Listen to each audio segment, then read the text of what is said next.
Tensor calculus के 22वें video में आप सभी का स्वागत। कोवेरिएंट कर्वेचर टेंसर RHIJK के डिस्टिंक्ट या इंडिपेंडेंट कंपोनेंट्स की गिनती हम करेंगे। We have to count total number of non vanishing independent components of RHIJK। कुल 4 इंडिसेस हैं, सभी डिस्टिंक्ट हैं, कोई 2 बराबर है, कोई 3 आपस में बराबर है। इनको ध्यान में रखते हुए हम नंबर ऑफ कंपोनेंट्स काउंट करने जा रहे हैं और इस पूरे प्रोसेस में symmetric property, skew symmetric property, cyclic property का इस्तेमाल होगा। सिमेट्रिक प्रॉपर्टी पेयर सिमेट्री होती है, जैसे कि H और I का एक पेयर, J और K का एक पेयर, तो JK को यहाँ कर दें, HI को यहाँ कर दें, तो ये दोनों बराबर होता है। स्क्यू सिमेट्रिक प्रॉपर्टी पहले और दूसरे इंडिसेस में होता है, H और I को बदल दें तो माइनस आ जाएगा। इसी प्रकार से तीसरे और चौथे इंडिसेस में होता है, इन्हें आपस में बदल दें तो एक निगेटिव आ जाएगा। साइक्लिक प्रॉपर्टी में H फिक्स रहेगा, I JK साइक्लिकली रोटेट करेंगे, इन तीनों का सम 0 होगा। तो पहला केस हम उठा रहे हैं जब सभी इंडिसेस बराबर हों, यानी डिस्टिंक्ट इंडेक्स की संख्या सिर्फ एक हो। When H equals to I equals to J equals to K, only one distinct index, only one distinct index। जब सारे बराबर हो गए तो अब एक ही इंडेक्स तो रहेगा ना, सब बराबर हो गया तो एक रहेगा।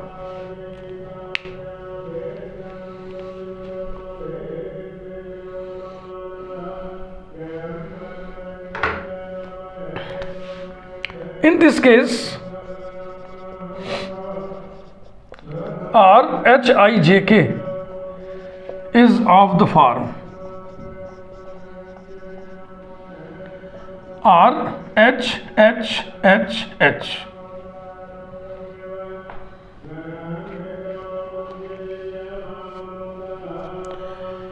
स्क्यू सिमेट्रिक प्रॉपर्टी लगा दें इसमें, चाहे पहले दूसरे में स्क्यू सिमेट्रिक लगा दें, चाहे तीसरे चौथे में। By skew symmetric property, by skew symmetric property RHHHH बराबर होगा -RHHHH। दैट इज, दोनों को एक साइड में कर लें, RHHHH plus RHHHH equals to 0 implies that 2 into RHHHH equals to 0 implies that RHHHH equals to 0।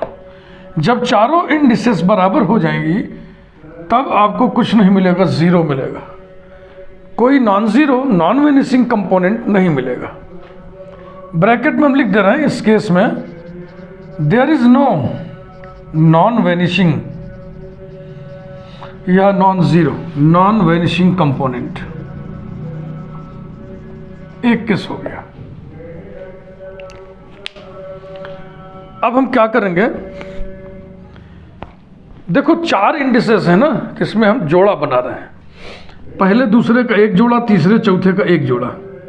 तो पहले पेयर का पहला इंडेक्स दूसरे पेयर के पहले इंडेक्स के बराबर हो जाए, पहले पेयर का दूसरा इंडेक्स दूसरे पेयर के दूसरे इंडेक्स के बराबर हो जाए।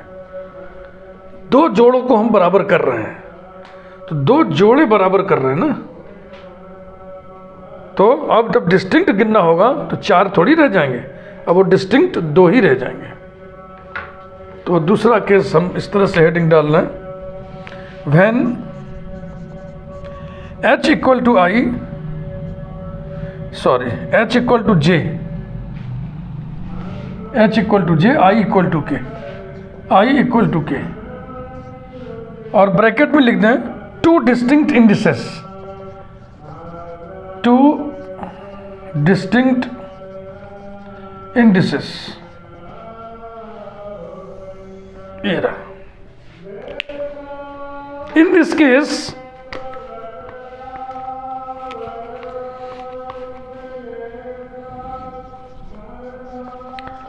In this case, R Hij is of the form R H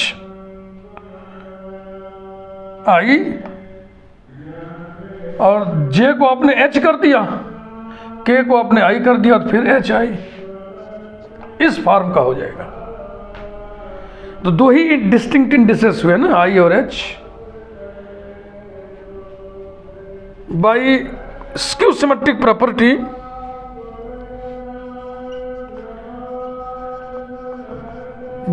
skew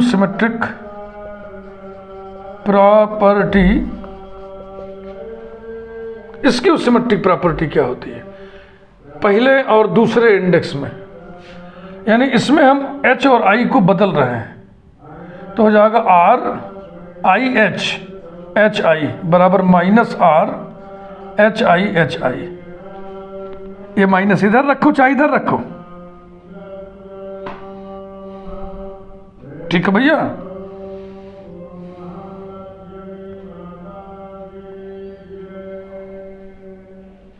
इस माइनस को इधर कर दे रहे हैं।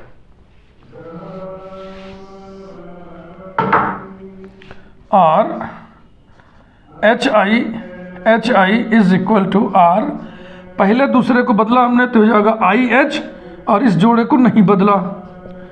ऐसा करने से माइनस आएगा, एक माइनस यहाँ लगा दिए। क्लियर? देखो स्क्यू सिमेट्रिक प्रॉपर्टी, फिर स्क्यू सिमेट्रिक प्रॉपर्टी में लगाने जा रहा है, किसमें? तीसरे और चौथे में। तीसरे और चौथे में, तो ये बराबर हो जाएगा माइनस ब्रैकेट में -R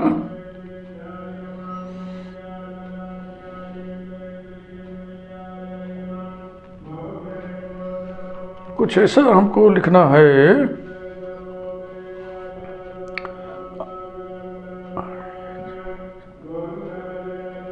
हाँ ठीक है, तीसरे चौथे में तो हो जाएगा IH minus into minus plus हो गया equal to R IH comma showing that, हाँ जरा ध्यान से मेरी बात को सुनिएगा, this is equal to this क्या शो कर रहा है कि I और H को हम आपस में बदल सकते हैं। देखो H और I को बदलोगे तो वही तो आ जाएगा।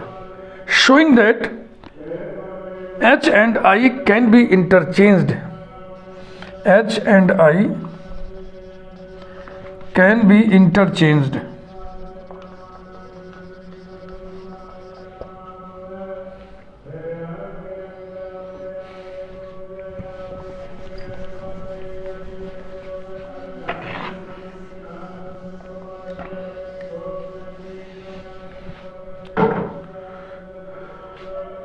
Now her index 1 to n very कर रहा है, आपको मालूम है। H को हम कितने मान असाइन कर सकते हैं? n, 1 2 3 4 so on n। तो now H can be chosen in n distinct ways, after choosing H, दो ही इंडिसेस हैं ना इसमें H और I, तो H का हम चूजिंग कर लिए। After choosing H, I can be chosen, the index I can be chosen in n-1 distinct ways। Therefore H and I can be chosen, दोनों can be chosen in n into n-1 distinct ways,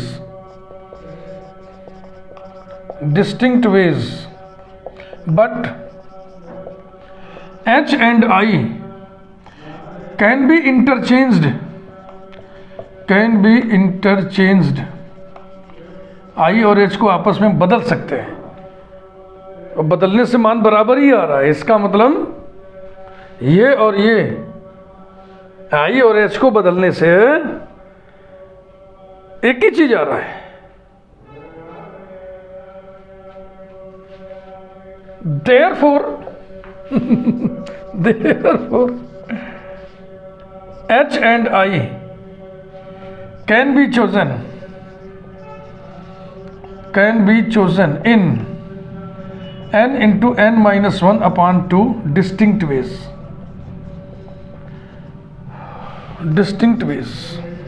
ऐसा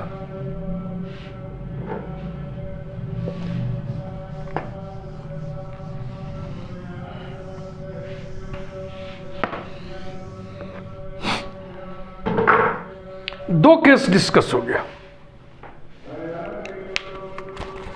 अब हम तीसरा case discuss करेंगे। H equal to J कर दें, इसका पहला और इसका पहला, इस जोड़े का पहला, इस जोड़े का पहला। तो 4 में से 2 को बराबर करेंगे तो कुल 3 डिस्टिंक्ट बचेंगे। When H equal to J, bracket में लिखिए 3 डिस्टिंक्ट इंडिसेस, 3 डिस्टिंक्ट इंडिसेस का केस है ये। उसी तरह से लिखिए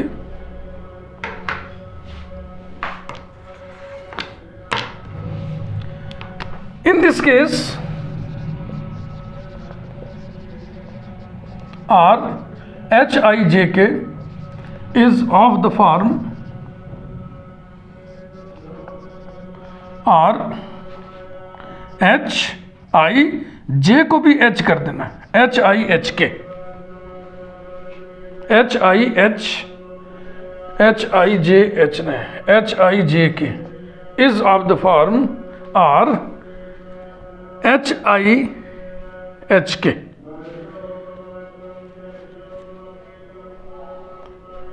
By symmetric property,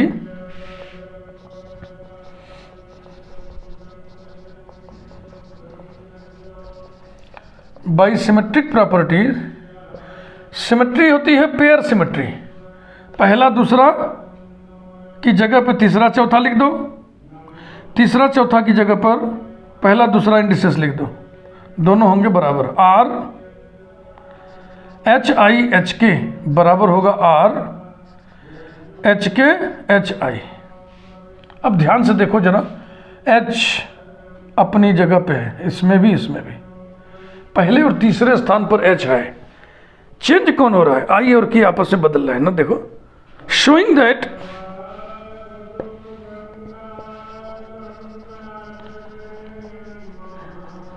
थोड़ी आवाज में डिस्टरबेंस जा रही होगी।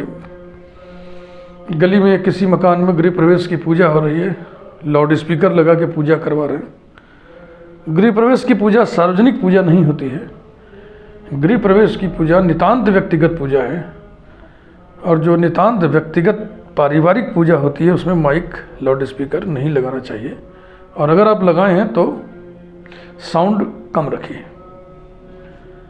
मैं इसलिए बोल रहा हूँ कि अगर जो लोग हमारा ये वीडियो देखेंगे उन तक हमारी ये सीख पहुँचनी चाहिए।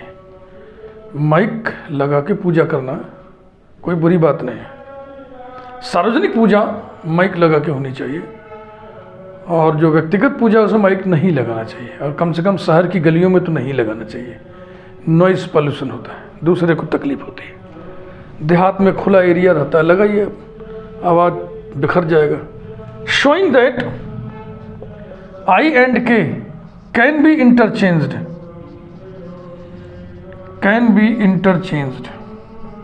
ये रहा।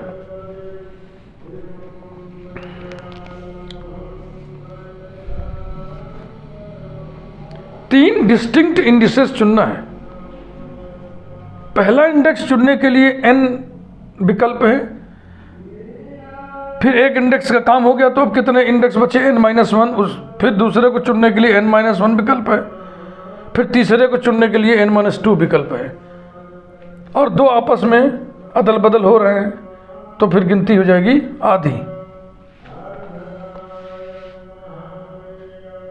9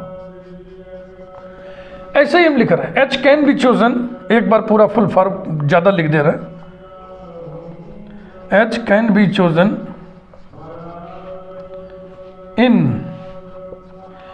ये जो आपस में दो इंडेक्स इंटरचेंजेबल होने से संख्या आधी हो जा रही है, इसको आप थोड़ा समझ लीजिए। मुझे लग रहा है हो सकता है किसी को दिक्कत हो रही है।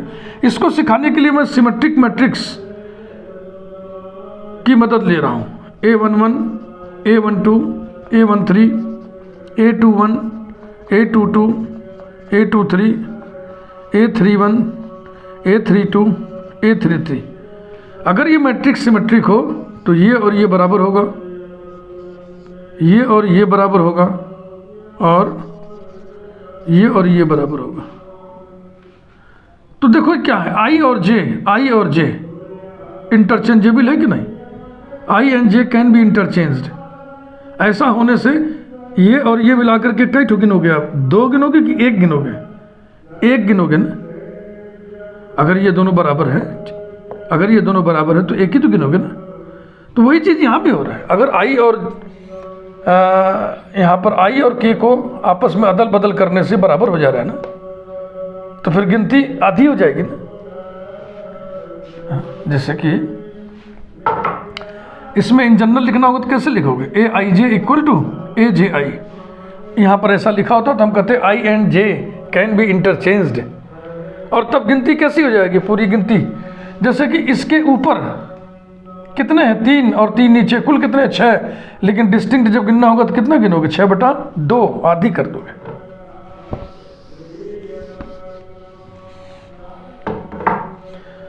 H can be chosen in n distinct ways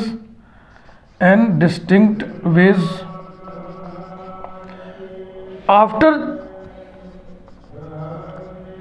choosing H, I can be chosen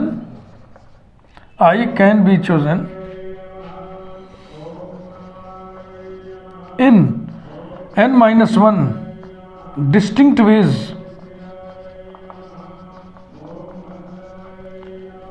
after choosing H and I। H भी हो गया, I भी हो गया, तब कौन बचा?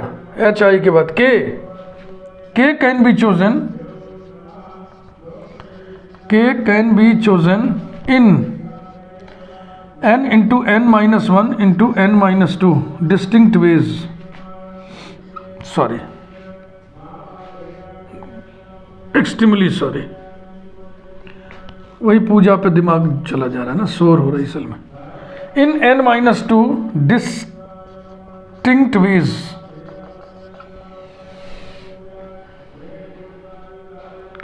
तो इन तीनों को कितने प्रकार से हम चुन सकते हैं? n into n-1 into n-2।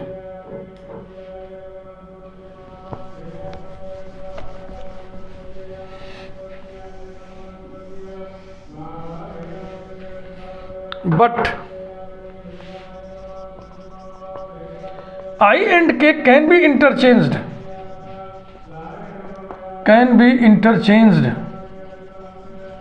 comma, therefore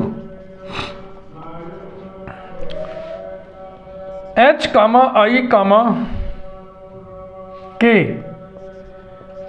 can be chosen in n into n-1 into n-2 और इसका आधा distinct veg.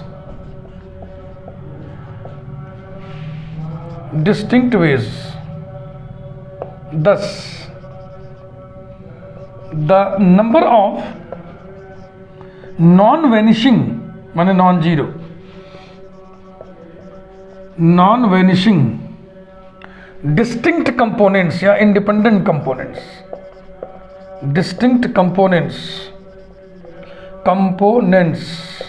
comma in this case, ये जो केस चल रहा है आपका, in this case ब्रैकेट बंद, सॉरी, comma will be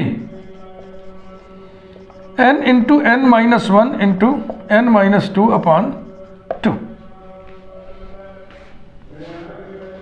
तो इसे भी हम लोग नोट कर लेते हो तो बेहतर होता। पहले वाले केस में कुछ नहीं मिला था, दूसरे वाले केस में जब 2 डिस्टिंक्ट इंडिसेस थे तो n into n-1 upon 2 non vanishing distinct components मिले थे। जब 3 डिस्टिंक्ट इंडिसेस हैं तब n into n minus 1 into n minus 2 upon 2 non vanishing distinct components हमको मिले। और अब चौथा केस, जब कोई भी इंडेक्स किसी भी इंडेक्स के बराबर ना हो, यानी कि 4 के चारों डिस्टिंक्ट इंडिसेस हो, इस केस में number of non vanishing distinct components निकालना थोड़ा सा कठिन है, जटिल है। इसको ध्यान से सीखिए आप, क्योंकि इसमें सब प्रॉपर्टी लगनी है, सिमेट्रिक प्रॉपर्टी भी, स्क्यू सिमेट्रिक प्रॉपर्टी भी, साइक्लिक प्रॉपर्टी भी। When h not equal to i not equal to j not equal to k, अब देखो इससे h i के बराबर नहीं है, i j के बराबर नहीं है, i j के बराबर नहीं है, तो h j के बराबर नहीं होगा, j k के बराबर नहीं है, h k के बराबर नहीं होगा, है ना। जो भी है कुल मिला के इसका मतलब है उसको हम अर्थात करके लिख रहे हैं ताकि इससे कोई और अर्थात ना निकालो। All the 4 indices are distinct, यही अर्थ प्लीज समझिए, कहने का मतलब ये।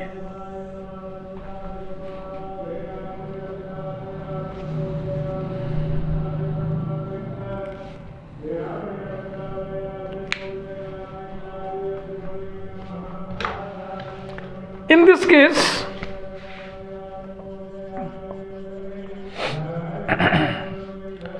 four indices can be chosen in n into n minus 1 into n minus 2 into n minus 3। पहले के लिए n विकल्प है, दूसरे के लिए n माइनस 1 विकल्प है, तीसरे के लिए n माइनस 2 विकल्प है, चौथे के लिए n माइनस 3 विकल्प है। सबके लिए इतने विकल्प हो जाएंगे। तो choices can be chosen in n into n minus 1 into n minus 2 into n minus 3 ways. अब प्रॉपर्टीज का खेल तमाशा देखिए। By skew symmetric property, by skew symmetric property, ये वाला स्क्यू सिमेट्रिक प्रॉपर्टी पहले और दूसरे इंडेक्स के बीच में जो होता है, are H I J K equal to minus R I H J K, ये और ये दोनों बराबर है मैग्नीट्यूड्स में, केवल चिन्ह का अंतर है। Both are equal in magnitudes but having different signs. तो जब हम डिस्टिंक्ट कंपोनेंट्स गिनेंगे तो इसको 2 नहीं गिनेंगे, ये दोनों एक ही गिनेंगे। क्यों? क्योंकि दोनों एक ही है, केवल चिन्ह का फर्क है। while counting distinct components, we do not count R H I J K and minus R I H J K as two components, समझ रहे हैं ना? इन दोनों को हम 2 कंपोनेंट्स के रूप में नहीं गिनेंगे, एक ही कंपोनेंट के रूप में गिनेंगे। इसका मतलब H and I can be interchanged, therefore total number of choices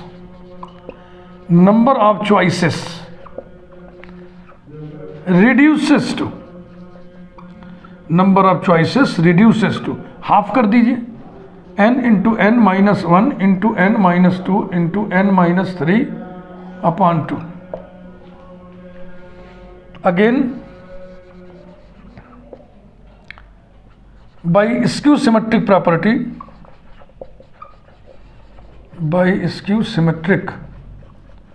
property.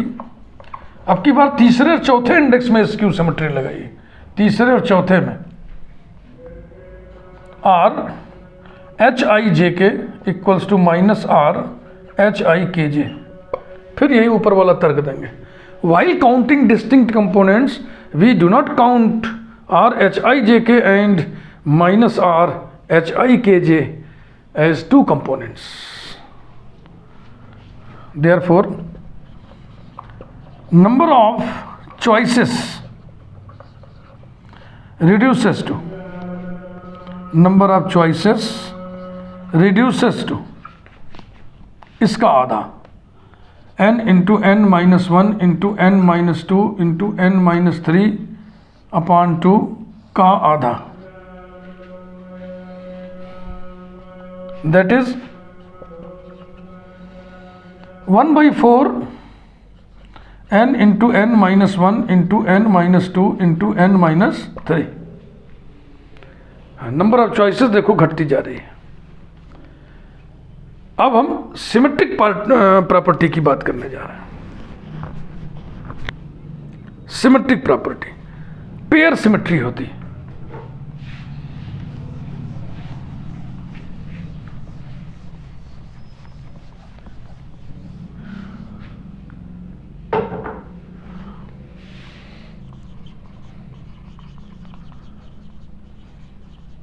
By symmetric property, R H I J K equals to R J K H I। जब जब ये पेयर आपस में बदले जाएंगे, दो पेयर की बात हो रही है। जैसे दो इंडिसेस कैन बी इंटरचेंज्ड, तो दो से आप भाग दे देते थे, वैसे यहाँ है two pairs can be in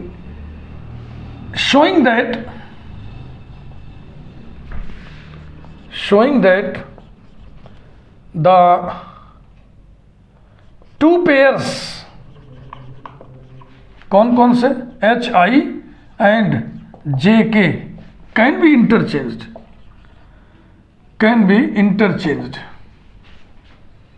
ऐसे न लिख करके इसको ऐसे हम ऑर्डर्ड पेयर लिख दिए थे, उसको हम ऐसे लिख दे रहे हैं, H I and J K ऐसे can be interchanged, can be interchanged. ये जैसे दो इंडेक्स कैन बी इंटरचेंज्ड तो नंबर ऑफ चॉइसेस आधा कर देते थे आप, वैसे दो पेयर्स कैन बी इंटरचेंज्ड तो नंबर ऑफ चॉइसेस आधा कर दिए। Therefore number of choices reduces to इसका आधा 1/2 n into n minus 1 into n minus 2 into n minus 3 upon 4। That is independent components गिनने के कई मौके आए थे, सबसे बेहतरीन मौका है ये।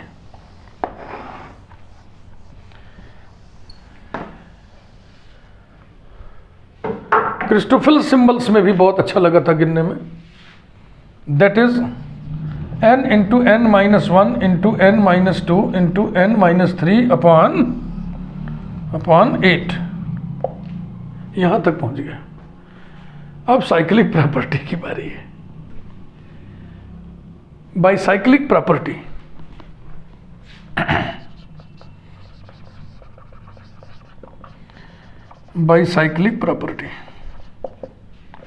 Are H I J K को साइक्लिकली घुमाना है, एच फिक्स रहेगा, plus R H J K I plus R H K I J equals to 0 implies that R H I J K is equal to minus bracket में R H J K I plus R H K I J comma.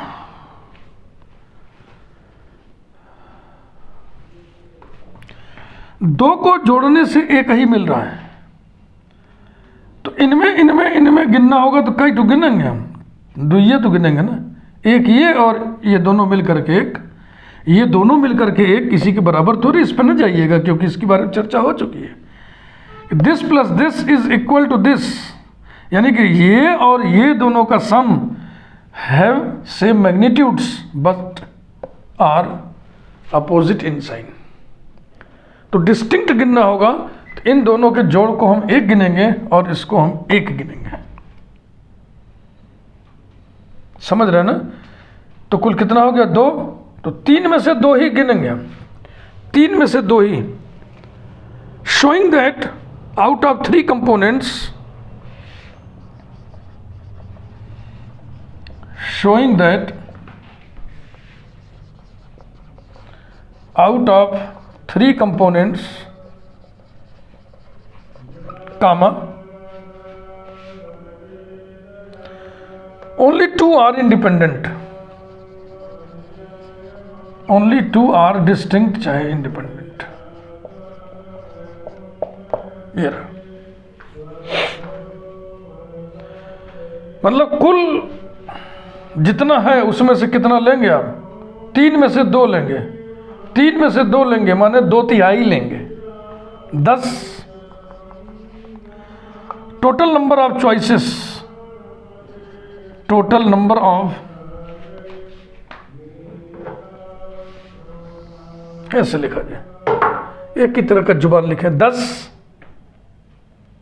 Comma finally, अतः अंततः, comma number of choices, number of choices reduces to 2/3 किसका? जितना कुल number of choices था, n into n-1 into n-2 into n-3 upon 8, that is 2 चौके 8, 4 तियां 12, n into n-1 into n-2 into n-3 upon 12। कितना बढ़िया चौथा केस रहा।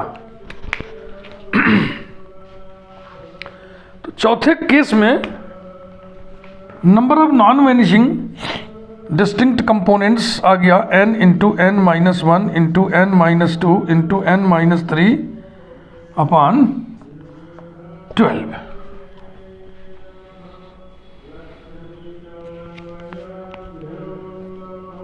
बस हो गया, अब सब टोटल कर लिए। इतना लंबा चौड़ा निबंध जैसा ऐसे टाइप लिखने के बाद कुछ कंक्लूड करना हो तो मेरा अपना मत है कि एक हेडिंग डाल के कंक्लूजन लिखना चाहिए, ताकि साफ साफ कापी जांचने वाले को चमके कि कंक्लूजन कहाँ है। भाई यहाँ बच्चे ने लिखा हुआ है conclusion.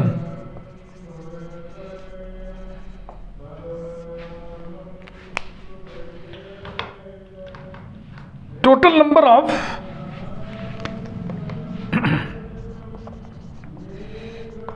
Number of non vanishing independent components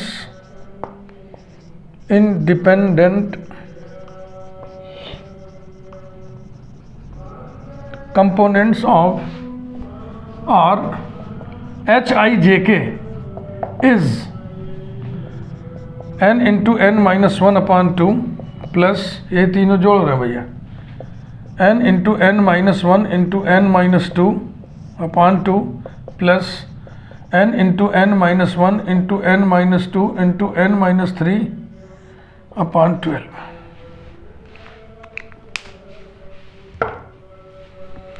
equals to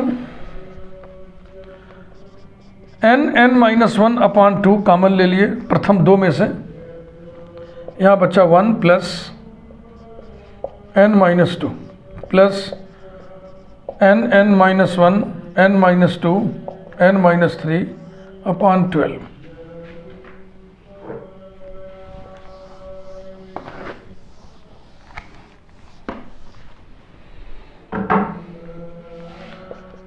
ये कितना आएगा? ये आएगा n-1, तो ये जाएगा n into n-1 whole square upon 2 plus n-1 n-2 n-3 upon 12 is equal to n into n-1 upon 12 common ले लिए तो क्या बचेगा? 6 into n-1 plus n-2 into n-3 equals to n into n-1 upon 12 bracket में 6n-6 plus n square minus 5n plus 6 और 6 cancel हो गया equals to n into n-1 upon 12 और ये क्या बचेगा भैया n स्क्वायर, हाँ n square plus n minus plus n, बस n स्क्वायर और प्लस n ओनली।